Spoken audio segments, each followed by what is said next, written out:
Welcome back to Kids in the Kitchen. So far we've been making cookies for the holidays.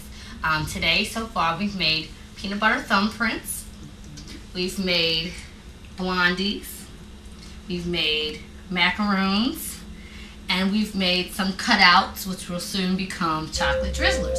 So this is our decorating piece. So let's get started. We're first going to start with our macaroons. So Patricia and I have put them in the oven for 20 minutes at 325. Coconut flour, sugar, and egg whites was the basic ingredient. Right. And now we have some chocolate that we melted in the microwave. That is the easiest trick ever. We just put 4 squares in and heated it up for about 2 minutes. Now this is a really simple trick to make your macaroons look fancy. Just pick up one. We're just going to dip it just like that. See, Patricia, how we just kind of mush it in and just let it float around. Pull it out, and we're going to stick it on our baking sheet covered with wax paper. That looks good. Okay, so you want me to hold this for you while you do a few? Okay. While you're doing that, I'm going to microwave some jelly. Okay. Very good. Now you can put it in a little bit more. You can kind of move your fingers a little bit. So you want to try to cover it halfway. Very good. Okay, let me help you with that particular one. Now the thing about macaroons are sometimes their shape can be, you want them to kind of be round, but sometimes it doesn't happen because it is coconut. And if that's the case, you know, you just kind of freestyle it a little bit. Okay. Okay, so why don't you take another one? Is that the technical term, freestyle? That's right. We freestyle here on Kids in the Kitchen. We want baking to be fun. Okay, you did a good job. Good. Put it down. All right, well, I'll tell you what. I'm going to finish these up. Here, we have a paper towel for you. And then you can work with Maika on the peanut butter and jelly cookies. Okay. So, what we have here is, as you can see, with one of our finished products, you have a gem in the center. And we'll make these thumbprints look the exact same way. I have about 7 teaspoons of strawberry jelly and 1 teaspoon of fresh lemon juice, and I'll put about a teaspoon in the center of the cookie. Now you can put as much as you want. I like, as you can see, I like big wells, so I was teaching everyone how to make big circles in the cookies, and I like to fill them because I like to get that jelly taste, to have that peanut butter and jelly mix. You want to go ahead and try this, Patricia? Okay. Okay. There you go. There. Looks good. So you can fill the cookie with anything, like I said before, a little bit of chocolate, and you don't have to wait until the cookies cool too much. Maybe give them about 2 to 3 minutes before they cool, then you can go ahead and fill the centers with the jelly. And then you'll want to set this aside for maybe 15 to 20 minutes so that the jelly can kind of solidify and harden. But when you're done, you see you have a really pretty cookie. Now, the other thing you could do if you didn't want to have a peanut butter cookie is you could really leave out the peanut butter. Add maybe a little bit more butter and just have a regular kind of basic cookie, flour kind of a cookie dough, and still use the jelly. So the next thing we're going to do is decorate our drizzlers. I already explained off camera to Patricia how this is going to work. So she's going to hold a Ziploc bag. Now, normally what you would do is if you had a decorating kit for cakes or cookies or cupcakes, you would use that. But what we want to do is show people at home how they can decorate by using what they normally have at home. So we have a Ziploc kind of a bag, and we've melted some chocolate. We've melted about, I think I did 8 squares. I was very adventurous this time. And it's semi-sweet chocolate. I let it sit a little bit so it'll get a little hard, and we'll put that in there. And to give us our tip, you mind zipping it? We're going to cut the end of the bag just to the side, and you want to cut it about as big as maybe a ballpoint pen tip, because you don't want the chocolate to come out too fast because it'll be hard to control. That's kind of a big hole.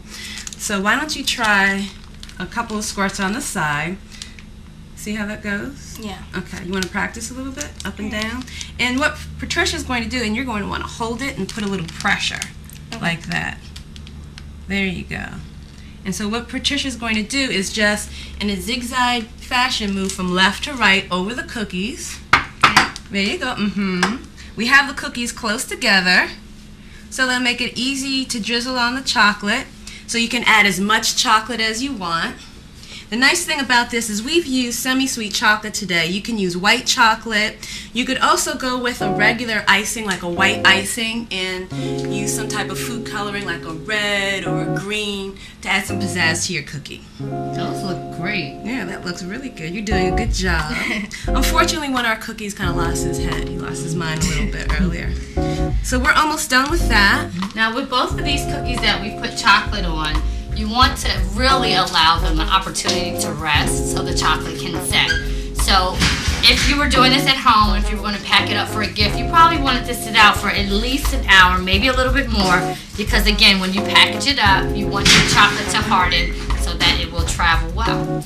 Well, we're going to start getting ready to plate up some of these goodies. And Micah, you were going to show us a little bit about how to package it. Right. So what we want to do is to give you some ideas on how you can deliver your cookies to your friends or your relatives. For one thing, you could use a jar, a very nice jar, like a cookie jar. Put a bow around it of any color. And what I've done is I've added like a cookie cutter. This is fairly, it's not very expensive, but it makes it a little bit more decorative. So that's one way to do it.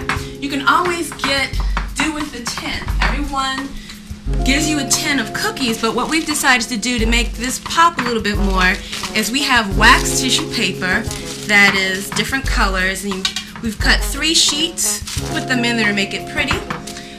We also have your takeout food box with a little bow, and this one I really love. This is a little box that somebody can decorate, maybe your child or you, if you have some type of artistic flair. And with the nice peekaboo window right there, you can kind of get a preview of the cookie you're about to receive. Well, so how are we doing? Good. Good. I'm going to start filling up one of these boxes. Okay. Just to, give everybody a sense of how you can, like you said, package it up. Right. And once Patricia gets our plate together, we can, start to eat. Patricia's doing a really good job of trying to make the plate look decorative and mixing the cookies.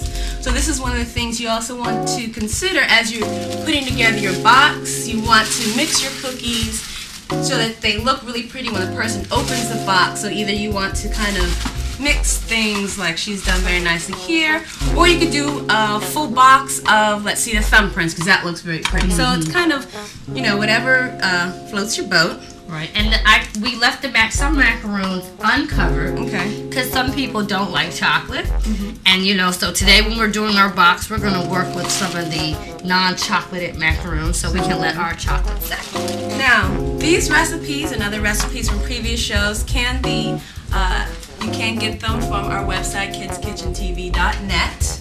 And I'm going to dig in and kind of taste something right now. Okay, that sounds great. You want to taste something? Sure.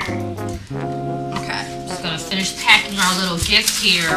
Now, give to others first before you give to yourself. So, see, we just have a little box here. Now, this is just, again, a sample. We took some of the ones that were already finished. And we just put our tissue paper in and stick this tissue paper in and throw a ribbon on it. And there you go. You got a holiday gift. Now, we hope you enjoy your holidays, and we really encourage you as a family to embrace gift giving, where you make a gift, especially this holiday season. It's a way that the person who's receiving that gift gets a gift full of love, and they know that you put time and effort into it. Not to mention the fact with cooking, it allows you to be creative and experience different flavors and tastes and things of that nature. So we hope you have a happy holiday. Thank you so much from Kids in the Kitchen. Once again, I'm Sheila. I'm Patricia. And I'm Aika. Take care. Happy cookie eating.